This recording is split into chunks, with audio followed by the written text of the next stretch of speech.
Bienvenue à l'antichambre spéciale Panthéon des sports et on commence en force avec la plus grande patineuse artistique de l'histoire du Canada, Joanie Rochette. Bienvenue à l'antichambre, Joanie. Merci, Luc. Bonsoir. Bonsoir. Tu as un palmarès assez éloquent. 6 fois championne canadienne, médaillée de bronze aux Jeux olympiques, vice-championne du monde, 5 fois championne de titre Grand Prix. Qu'est-ce que ça représente pour toi d'être honorée au Québec, au Panthéon des sports? C'était vraiment un bel honneur parce qu'au début, quand on m'a appelée, je pense que je réalisais pas l'ampleur de ce que ça voulait dire faire partie de ce groupe d'athlètes-là. Puis de voir tous ces athlètes-là réunis qui étaient là pour nous honorer, c'était vraiment très, très spécial. Puis moi, c'était l'occasion aussi de remercier mon équipe qui m'ont soutenue tout au long de ma carrière, de mon premier commanditaire, EBI, quand j'avais 11 ans, qui était là jusqu'à la toute fin, qui était à Vancouver, ma première coach de Berthierville qui m'a accompagnée à Vancouver aussi. C'était vraiment une histoire de famille, on est un petit groupe tissé serré. Puis c'était l'occasion de dire merci à tous ces gens-là sans qui ma carrière n'aurait pas été possible. Tout le monde se souvient évidemment des Jeux olympiques de Vancouver. Ça a marqué ta carrière, ça a marqué bien des gens. Mais il y a autre chose. Ta carrière a été extraordinaire, j'en parlais un petit peu plus tôt. Tu as été la première patineuse à être championne canadienne, novice, junior et senior. À quel moment dans ta carrière tu t'es rendu compte qu'il y avait un potentiel de faire une très grande carrière et d'aller très loin? Mais on dirait qu'en tant qu'athlète, oui, quand on est jeune, on rêve aux Jeux olympiques, mais dans ma famille, on était toujours très réaliste. Ça restait juste un rêve, puis un objectif à très, très long terme. Puis je pense que ça s'est fait vraiment graduellement. Chaque année, les objectifs grandissaient petit à petit. Puis en 2002, ma première année chez les seniors, je suis terminée 3e au championnat canadien. Et sur le podium, c'était l'année des Jeux olympiques de Salt Lake City, il envoyait Jennifer Robinson nous représenter. Elle était juste à côté de moi, sur la plus haute marche du podium. Puis c'est là que, je pouvais presque toucher à mon rêve. Elle était là, je pouvais y toucher. Puis c'est là que je me suis dit dans ma tête, OK, dans 4 ans, j'ai une chance. C'est à mon tour d'aller aux Jeux olympiques. Mon rêve est enfin à portée de main. Puis, ouais, je pense que ça a été vraiment très graduel, là, petit à petit. Il n'y a pas eu un déclic. Ouais, il y a eu 2006, tu es allé à Turin, mais l'année d'avant, en 2005, c'est là que tu remportes ton premier de 6 titres canadiens. Au moment où tu montes sur le podium, sur la première marche, tu disais c'est plusieurs étapes dans une carrière, mais ce moment-là, en 2005, ça aussi, ça devait être assez spécial. Je pense que ça a été un de mes plus beaux moments en carrière. C'était 2 performances sans faute que j'avais réalisées. On voit les images. Puis de voir, c'était mes premiers standing ovations. Ma famille avait fait le voyage, mais ma mère me l'avait pas dit. Elle avait gardé la surprise.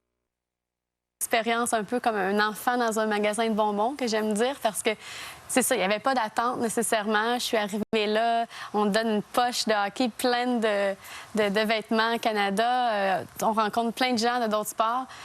C'était vraiment juste du gros fun. J'ai pas vraiment senti la pression. Je voulais juste bien faire pour moi, pour mon pays. C'était vraiment des beaux jeux, puis je pense que ça a juste ravivé la flamme là, que j'avais pour mon sport puis pour le sport olympique. Et tu as travaillé très, très fort. En 2009, en championnat du monde, tu termines 2e. Ça aussi, dans la progression de ta carrière, ça aussi, c'était quand même extraordinaire, vice-championne du monde. Mais on dirait que j'y croyais pas avant que ça arrive. Je me suis toujours dit, OK, je suis la petite fille de l'île du Pas. C'est pas possible que ça m'arrive à moi. Puis je pense que quand j'ai atteint cet objectif-là, c'est ça que je vais mettre à la porte de mon club à Saint-Léonard. Donc, Manon Perron, qui a été mon entraîneur de presque toujours, notamment, qui était à Vancouver avec moi, m'a mis dehors du club parce qu'on s'entendait plus. On avait des différends sur la façon de s'entraîner. Puis même si Manon n'était jamais allée aux Jeux olympiques avant, elle préférait y aller avec ses convictions puis me dire, OK, je crois pas que c'est la bonne méthode. Je veux pas faire partie de ça. Je pense que c'est mieux que tu ailles ailleurs. Puis après 1 an, je suis revenue finalement. Mais je pense que ça a été un bon apprentissage là, de chaque côté. Moi, j'ai appris à prendre un peu de maturité. Puis je pense qu'après, Manon me donne un petit peu plus de place pour prendre des décisions. Là. Puis vous avez vécu ensemble, évidemment, l'épisode de Vancouver que tout le monde connaît. T'es ressorti, tout le monde s'identifie à cette situation-là. Comment t'es ressorti avec du recul, là, on est 8 ans plus tard, là, t'es ressorti comment de toute cette expérience-là? C'est difficile à décrire, mais je pense que les gens qui étaient à Vancouver dans mon équipe Ça nous a vraiment soudés. On avait une relation professionnelle qui nous unissait, mais je pense qu'avec tout ce qu'on a vécu, c'était devenu une relation plus personnelle.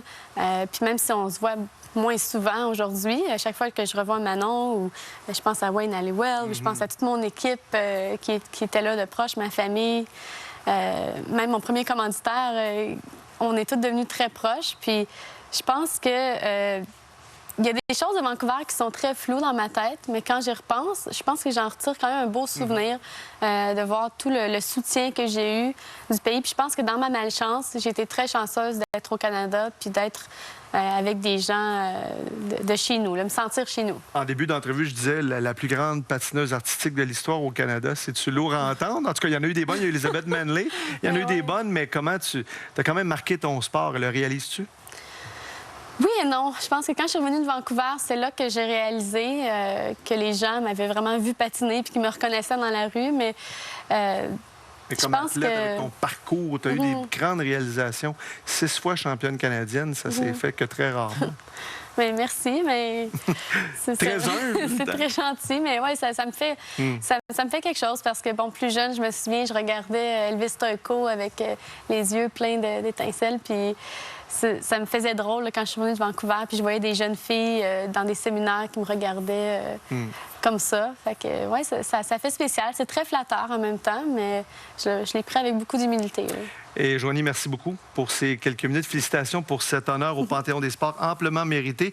Et bonne chance pour la suite des choses. Tu étudies en médecine. Oui. Donc, bientôt, ce sera Dr Rochette. Ah, bien, tu m'as appelé Joanie quand même.